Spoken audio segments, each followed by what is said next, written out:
We've all heard the age-old joke about the stranger asking a New Yorker, "How do you get to Carnegie Hall?" And the New Yorker replies, "Practice."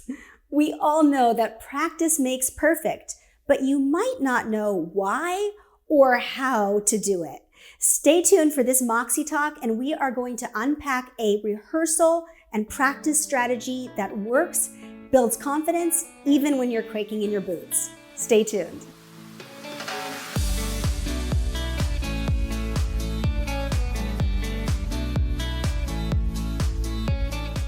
Hi everyone, I'm Fia Fasbinder and welcome to Moxie Talk, where we help you find your voice, share your message, and lead with confidence. Today we are talking about practice, specifically how to practice for those high stakes events where you're increasingly nervous as the dates get closer and you're wondering, how do I build my confidence leading up to this event?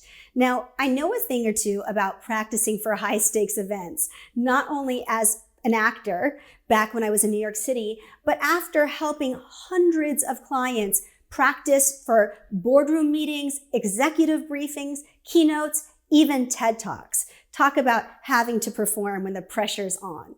So today we're going to talk about how you can practice. But before we do that, I want to start with why practice is important. Now, the first thing to know about practice is that every time you practice, you build a neural pathway in your brain. And that neural pathway gets bigger and bigger and bigger every time you practice. It's basically a super highway by the time you get up to present, as opposed to if you don't practice and you decide to wing it, and that neural pathway is this skinny, tiny, dark alley road. Now, we've all had the experience where you're late for an event and you're going to drive there and Google Maps takes you this direction that you've never been before, and you know how anxious that makes you. Basically, that is what happens in your brain if you decide not to practice. If you decide to practice, you drive down that super highway that you drive every day. You're familiar with the lights, the stops, the starts, the street signs. That is what's happening in your brain. So practice literally builds our brain muscle. The other thing about practice, and maybe my favorite reason, is when you practice and then you get up to do this high stakes event, it's not the first time you've done it. It's just the first time you've done it in front of that audience. It might be the 7th, 8th, 9th, 10th time you've actually run the presentation. So it literally builds our confidence, especially in high stakes situations. Now listen, things can go wrong in presentations. Things happen that we're never expecting. An executive throws a question at you. Your technology doesn't work. Somebody walks out of the room. Somebody asks you to stop the presentation. The thing is, if you start to practice, none of this will derail you. And you can even practice the Q&A. So practice really helps us stay on track. The last thing I love about practice is you safely make the mistakes away from your stakeholders and away from your high stakes audience. Who wants to find out some data is incorrect, or you're speaking too fast, or your slide isn't working in front of the audience? So it kind of goes to reason that you should never leave the first time you're going to present at this high stakes presentation be the first time you've ever run it. So hopefully I've built in some reasoning for you to practice and the why practice literally makes perfect. Now, let's talk about how you practice, because I hear over and over and over from clients, I don't know how to practice. Now, as an actor, we learn a thing or two about practice because we practice sometimes for up to 6 weeks before any presentation, before any performance. And the way an actor or performer practices is what we call a layered rehearsal strategy. And this is an easy way to layer in the different elements that you need to give a confident presentation or a confident performance. So I'm going to unpack those layers for you now so that you can use them for your presentation. And again, especially in a high stakes presentation. So the key is to think about layering these skills. And the first skill you need to layer is, how is my content? Now, the first thing you're going to do is what we call editing on your feet, which means you are going to say the content of your presentation aloud. And you must say it aloud because you have no idea what it sounds like until you say it aloud. You are not going to say this to yourself. So when you say it aloud, you'll hear all sorts of things about, getting too stuck in the weeds, or not having a great opening, or you need a better call to action. So make sure you say it aloud. And then, I know a lot of people don't like to do this, but if this is the first time you're presenting this content, make sure to get feedback on the content, and make sure to get the feedback now before you get too far into the practice schedule and it's the night before the presentation and somebody overhauls your content, right? There's nothing like eroding our confidence when that happens. So make sure you get the feedback early on the content if it's new content and if it's high stakes, right? So after you have edited on your feet, you've gotten the feedback on your content, you've made the changes to your content, now it is time to close the book on anything to do with content. And I know for you perfectionists out there, this is really difficult to do. You want to keep revising and editing to the 11th hour, but truly you shoot yourself in the foot if you don't ever get on your feet and rehearse. Now, any of you that have watched these videos before know that I love to quote the Morabian study. I'm not going to quote it again. You can watch another video if you want. But if you've watched these videos, you know the importance of making a good impression through our body language and through our voices. So I recommend to clients a 40-60 split with their time for rehearsal. This means 40% of their time spent on practicing, revising, and perfecting the content, and 60% of the time rehearsing that content. So this is why it's really important to close the chapter on content creation early, and then get on your feet and rehearse your delivery. Now we're going to layer these skills too. The first time you rehearse it, I literally want you just to think about your voice. Am I going too fast? Am I projecting my voice? Am I going into a head register? Is my voice quivering? Am I using vocal fry? Is it trailing off? Everything to do with how your voice amplifies your message of confidence in this presentation. And if you want to really know how you're doing, I recommend starting a Zoom or Microsoft Teams, any of your video platforms, and record yourself. Then turn off the video and just listen to the sound of your voice. Listen this way so you know that you are making a confident first impression with everything to do with your voice and speech. All right, that layer's done. Now we're moving on to body language. Now you can imagine if we're layering skills, what I'm going to tell you now. So now we're only going to work on our body language. If you are giving an in-person presentation, which not many of us are doing right now, but if you are, really rehearse where you're going to move in that boardroom, on that stage, in that conference room. How are you going to use the space to engage your audience and show confidence? If it is a virtual presentation, make sure you are making eye contact at the camera. You're using hand gestures. You are using presentation power pose and standing or sitting tall for confidence. So everything to do with your body. And to give yourself feedback on this, again, watch that video, but this time turn off the sound and just watch your body and make any adjustments that you need to make sure you're displaying confidence.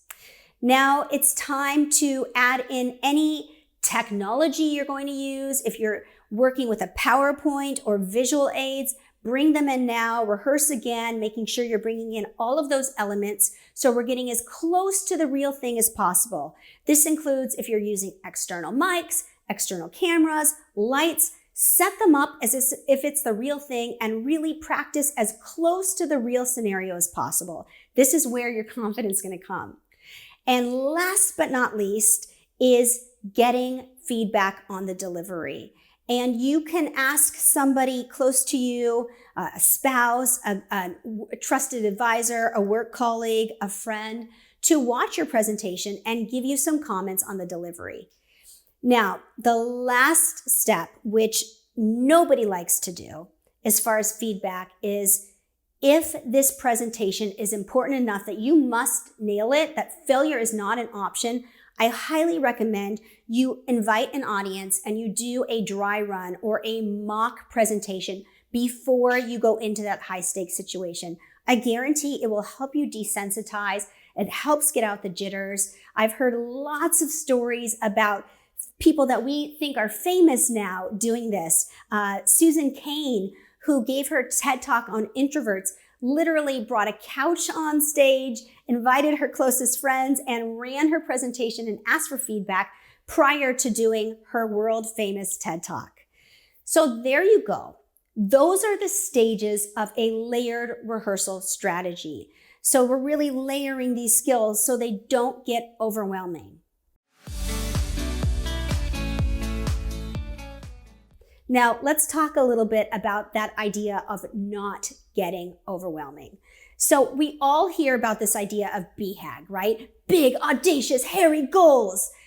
I'm going to say that if the stakes are high and you're already nervous about this presentation, let go of this big, audacious, hairy goal idea. And here's why. Your big, audacious, hairy goal might be to give a confident presentation, to nail the job interview, to wow the executive team, to make a sale, right? That is your big goal. But if you go all out and say, I've got this big goal, I'm going to rehearse everything at once and I'm going to rehearse it 10 times a day, what happens is your brain goes into fight or flight. It like literally shuts down. It's like, too much, too much, too much.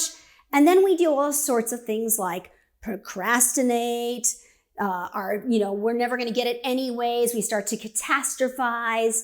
We put it off as long as possible. We tell ourselves, why go after this? We're just going to fail. The reason this is happening is your brain literally craves safety. In our cavemen and women days, our brains liked safety. We liked the familiar. We liked to know what's going to happen. We liked to know what was behind that tree to make sure it wasn't something that's going to kill us. Life was very dangerous back then, and safety is how we've survived this long. But safety isn't necessarily how we grow as human beings, how we push ourselves to big, audacious, hairy goals. So we're going to take a back road to meet those big, audacious, hairy goals. And instead of doing everything at once, we are going to take baby steps. So if you break down the rehearsal strategy, those are baby steps. And that will make sure that your brain doesn't go into fight or flight and doesn't start to shoot you in the foot so you don't even go after this goal. Now, if those layered rehearsal strategy steps, even those are sending you into fight or flight, chunk it down even more. Ask yourself, what are the steps that are so small that I can do that I cannot fail? Because small successes and small achievements will eventually lead to you having the successful experience on this big, audacious, hairy goals. It's about iterating. It's about going slowly. It's about showing up and day after day after day, putting in the work and putting in the practice to take those steps towards that goal. I recently listened to an astronaut interview with one of the astronauts who was one of the first men on the moon. And he was talk about high stakes. I mean, riding a rocket ship up to the moon. And a lot of us have heard the stories about the American astronauts working with the Russian team. So not only were they, responsible for making sure they didn't blow up a rocket ship, but also doing this with a Russian team. And when the interview asked him if this was scary, he said no, because I had been preparing for 20 years. We had chunked down the process of manning the rocket ship, speaking Russian, working with the Russian team for 20 years. everything from astrophysics to the machinery in the rocket ship to learning Russian to, safety control. 20 years to prepare to go up in space. So obviously we are not flying rocket ships, but I know it feels at high stakes sometimes in a presentation. So we've got to chunk it down. Sometimes to clients, I will recommend what I call J5M. And J5M is just 5 more. So if you're feeling like you want to give up, you don't want to do this anymore, you're starting to let your imposter syndrome or your fear of failure or your catastrophizing shut you down from going towards this goal, then I recommend you use the J5M strategy. And J5M stands for just 5 more. So ask yourself, can I do 5 more minutes? Or can I do 5 more reps? Or can I do 5 more steps of this practice? So you chunk it down to whatever you need to chunk it down to do 5 more so it becomes less scary. You're not starting to short circuit and stop yourself from working towards something that you know is so important for your growth. 1 step closer every time. The thing about performing and presenting is a lot of it is becoming comfortable with the uncomfortable. There is nothing comfortable about getting in front of an audience. It isn't, especially when your promotion relies on it, your sale relies on it, your social media relies on it, your keynoting success relies on it. It is uncomfortable. By chunking down the way we practice and showing up every day and truly making this a practice, something we do every day to continue to iterate, to continue to improve, I guarantee this is going to ensure your confidence. It's figure outable. There's no way it can't work. Think about anything you've done in your life that you've practiced over and over and over and how that helps you get better. And that why should be so important. That reason to do the presentation should be so important that not doing it will be way worse than going through this somewhat tedious, somewhat tiring, very long rehearsal process. So there you go, everyone. I hope that this helps you go out with confidence, stay true to your goals, go after those BHAGs, but do it in baby steps. And I'll see you next time on Moxie Talk. And if you liked this video, make sure to share it with a friend, somebody that might benefit from a rehearsal strategy. Like it, and we will see you next week. Take care.